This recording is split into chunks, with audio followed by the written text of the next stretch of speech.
weighing, measuring, counting, body scans, MRIs, counting calories, counting fat grams, macronutrient percentages, how many glasses of water do you need to drink, how many steps do you need to take, what's your blood pressure, what's your resting heart rate.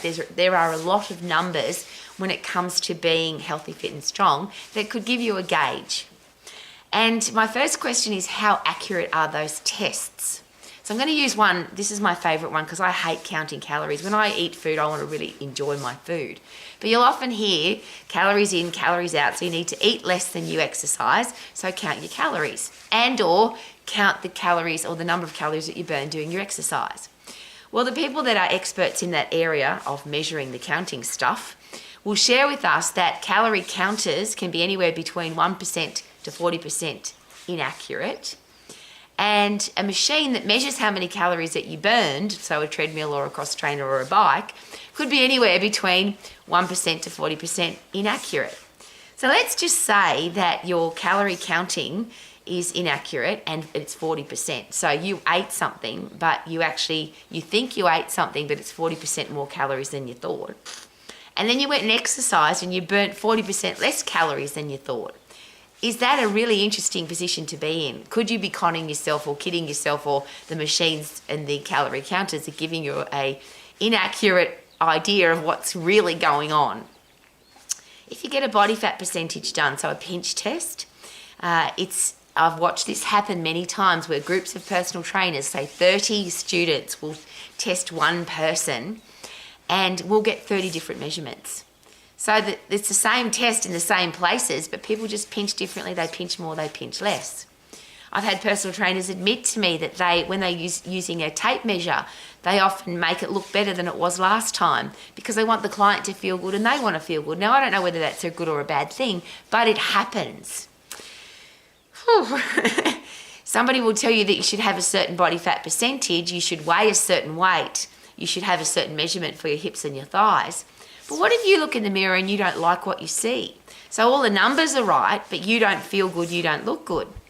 The reverse, and this happens all the time, you feel good, look good, you love what you see in the mirror, your clothes fit beautifully, but then you have a body fat test done or a body scan, or you stand on the scales and you go, yuck, that's not the number I want it to be. And you have a downward spiral yucky fat day because the numbers aren't right. So why do we keep looking at the numbers? And it might be something that you love to do, and there are obviously, by the sales of fitness bits, fitness pieces of electronic equipment that measure all of those things, this has become a big business and it's become a big interest for people.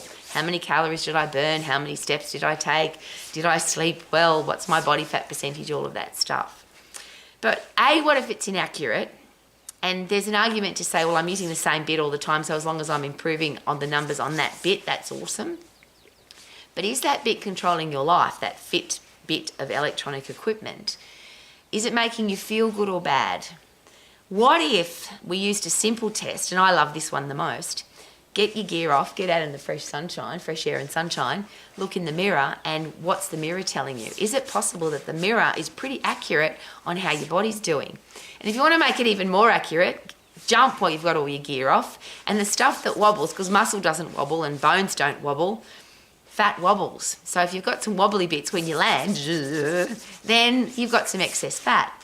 The other interesting thing to take note of is if you look in the mirror and you can't see your muscle definition, that means a high body fat percentage, because when you've got a low body fat percentage, that's why you can see your muscles. It's interesting because people do exercises to, I want to burn fat off my abs, or I want to burn fat off my ass. But ultimately, you just need to burn fat off your entire body. And if you've got low body fat percentage, then you'll be able to see your muscles. Isn't that cool? So what if we took the hassle, the stress, the drama out of our lives? And again, I get some people absolutely love it and they really enjoy the process of measuring everything. But I learned a very long time ago that I don't want to measure anything. I don't want to weigh myself. I don't want to count calories. I don't want to go on a diet. I don't want to know my body fat percentage. I don't want to be measured. I simply do this. How do I feel? If I feel crappy, if I'm not performing at my best, if I don't like what I see in the mirror, and whatever I'm doing isn't working for me, I need to make some changes. Interestingly, as an old lady, I've been pretty much, and I don't know weight size because I don't know what I weigh at the moment. I certainly don't know what my body fat percentage is. But I'm an old lady who's got when I look in the mirror, I can see muscle definition. And yes, I've got wrinkly skin, but it's interesting to see that everything's been the same for a really long time. And the reason I can tell you that is I have a pair of trousers that I bought when I was 18 years of age. I try those trousers on about once a month. And there's two things that I always look out for. If those trousers are too loose, I go eat some more food. Because when you're my age, I don't want to be too thin because it shows in my face and I look really old. I also don't want to be chubby, so if those pants are too tight, I eat less. I don't count calories, I don't go on a diet, I just have a bit less. So if I normally have 2 or 3 chocolate biscuits, I just have 1. If I normally have a big bucket of chips or a serving of fries, I have a smaller one. If I normally order a large pizza, I now order a medium pizza because my pants don't fit or they're a little bit tight, so I want them to be looser. Now that's just me, and of course you can do whatever you want to do. But I'm sharing with you as a personal exercise coach who's been doing this all of my life, and I've literally worked with thousands of people. I have seen body fat percentages, body scans, weighing and measuring, counting calories, literally screw up people's lives mentally. So they're mentally unhealthy, unwell, because they're just addicted to those numbers and they get really unhappy if those numbers aren't what they want them to be. I've seen people now become anorexic, bulimic, exercise bulimic, obese, because their brain is completely screwed up because they're totally focused on the numbers. So they get really angry of, I'm fat, or I weigh too much, and I'm such a loser. So then they go and eat a packet of biscuits to prove that they're a loser. I'm sharing this with you because these are stories that people have shared with me, and they hate the way they're living. Now, as an adult, I'm not sure I can change anything. I can choose how I eat, you choose how you eat, and if you choose to count calories and body fat test and weigh and measure yourself on a regular basis, that is, of course, a choice. But I always ask about our children. Do you really want your kids, the kids who are going to be our future leaders, our future doctors and lawyers and accountants and engineers and government officials and presidents and prime ministers, do you really want them to be screwed up in the head about their food or their body shape, their body image? And I've seen this happen too many times where people have been perfect, and I'll rephrase, it happened to me. There's a thing called the emotional eating scale, where 0 is you have no emotional attachment to food, you eat when you're hungry, you stop eating when you're full, you eat all the foods that you love. Number 10 on the emotional eating scale is that food's controlling your life. So you no longer enjoy food, it's just a number, how many calories is in this? Will it make me fat? How much exercise do I have to do to burn it off? Should I have this? No, I can't, I wish I could. And you are literally fighting inside your head every time you eat food because you're now emotionally controlled by food. At that 10 scale, if food is controlling your life, everything you eat is a drama, or you feel guilty, or you feel stressed, that's where there's a different scale that comes in, because that's where anorexia, bulimia and obesity comes from, because food's controlling your life. And I can very happily share that until I decided to go in a bodybuilding competition at about 30 years of age, I was on 0. I ate when I was hungry. I stopped eating when I was full. I never counted calories. I never went on a diet. I just ate everything I loved to eat. I was in great shape. I had ripped abdominals, tight butt cheeks, to the point where people said you should go in a bodybuilding competition. But bodybuilding competition's a bit different because you've got to have a very low body fat percentage. And I had to count calories. And back then there was no electronic calorie counting. I had a book. And I had to go through the supermarket and look at all the foods that I love to eat and how many calories were in them. And of course, that's quite a shocking experience, particularly when you've got to supposedly have a low calorie count to have a low body fat percentage to go into bodybuilding competition. Now, to cut a very long story short, that screwed up my head. I went from 0 on the emotional eating scale to 10, so now food was controlling my life. I counted everything, weighed everything, measured everything. There were foods that I was scared of eating because of the amount of calories they had in them. I had safe food, so I was only eating about 2 or 3 things, which of course is not healthy because you're not getting the variety, the vitamins, minerals, phytochemicals and fibre that you need. This is a side note, please don't be tricked into thinking that because somebody looks great in a bikini on stage with a fake tan that they're healthy. They just aren't, and this is the ugly part of this story. After I competed, and I did, it was so funny because I won the competition, and I share this story with passion and enthusiasm. There were 15 women entered into my division that day, and 14 of them didn't show up, which means they thought that day in the morning, I'm not good enough, I'm too fat, or I feel, what's the word now, fluffy, or I don't look good enough to compete. So 14 women pulled out of the bodybuilding competition.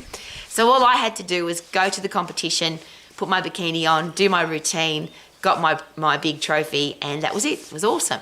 But my head was screwed up for about 12 months after, and I don't think I've ever gone back to normal. And I share with you one of the things I never do anymore, of course, never count calories. But the foods that I do know the calorie count, I tend not to eat them. I love it when new things come on the market, and I love to eat those things because I don't look at the calorie count or what's in them. I just want to enjoy my food. That's just another side note. One of the girls in the other divisions, and there was lots of different divisions, one of the girls in the bodybuilding division, when she got off stage, she went to the big table, and ironically, the competition was sponsored by a cake company, by Sarah Lee. And there was banana cake, chocolate cake, carrot cake on this big table, and some muffins. And she literally just forced this food into her mouth like she was a starving child from Africa. It was horrible to watch. And then, of course, she went straight to the bathroom and had to throw up. Now, whether that was on purpose or not, I don't know. I'm sharing this with you, hopefully to shock you a little bit. Because when you saw her on stage, there were people saying, oh my God, she looks amazing. Wow, wow, wow, wow, wow. But where is your headspace when you've got to force feed yourself cake and then go and throw it up? And I knew logically that I didn't want to live there ever, but I was now emotionally controlled by food. So it took me a long, slow process, one of which is to never count calories. And I don't eat foods that I know the calorie count of because I want to enjoy my food, not think an apple is 70 calories. I don't want to do that. I'm sharing all of this with you because the numbers can control your life, and if the numbers are controlling your life, or food's controlling your life, or the way you look is controlling your life, is it possible that you won't enjoy your life? Versus love what you see in the mirror, eat everything you love, don't eat the things that you don't love, eat when you're hungry, stop eating when you're full. To me, that just makes common sense. And of course, the easy way to do that, and the only way to do that, is to have a really fit body and a really strong body. So if food's controlling your life, or calories are controlling your life, or your Fitbit's controlling your life, your electronic piece of equipment, whatever it is that you feel is controlling you, could it be a really good idea to be as fit and as strong as you possibly can be? Which is the question that I always ask my clients, because I've worked with literally thousands of clients with eating challenges, and they would be commonly called eating disorders. Anorexia, bulimia, exercise bulimia, obesity, all the same headspace, food's controlling your life. I always ask this question, what if we got you as fit and strong as you could possibly be? What do you think might happen to your headspace? And automatically, when you change your brain space, your dopamine levels, your serotonin, brain-derived neurotropic factor, oxytocin, endorphins, all of those things inside your brain when you're fit and strong become normal, become healthy. You now have a life that you enjoy rather than a life that's being controlled by food or calorie counting or what you see in the mirror or what the scales say. And as a very final side note, please be very careful of those scales because they control a lot of people's lives. When you stand on the scales, you're measuring muscle, bone, water. All those three you want to be very heavy. You don't want to be dehydrated because you're going to feel crappy, yeah? If you've got thin bones, you've lost weight out of your bones, that's called osteoporosis, bone thinning disease. If you lose muscle, that's called sarcopenia, rotting of the flesh is how that is translated. So you're getting a slower metabolism because you've got less muscle. And here's the ironic thing. If you're on a diet, you lose muscle, you lose bone mineral density, and you lose a lot of fluid. So most people, when they lose weight, what's happening to their body is they're becoming unhealthy.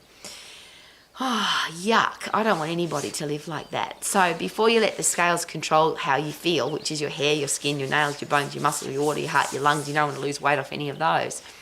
How about get really fit and get really strong? As fit as you possibly can. Get puffed to get fit, lift heavy to get strong, do it safely so you don't get injured, do it fast so you don't get bored, and then you could probably live your life. Well, I know you'll be able to live your life to the max because you'll be healthy, fit, strong, and you'll have a happy head not controlled by food or calorie counting machines.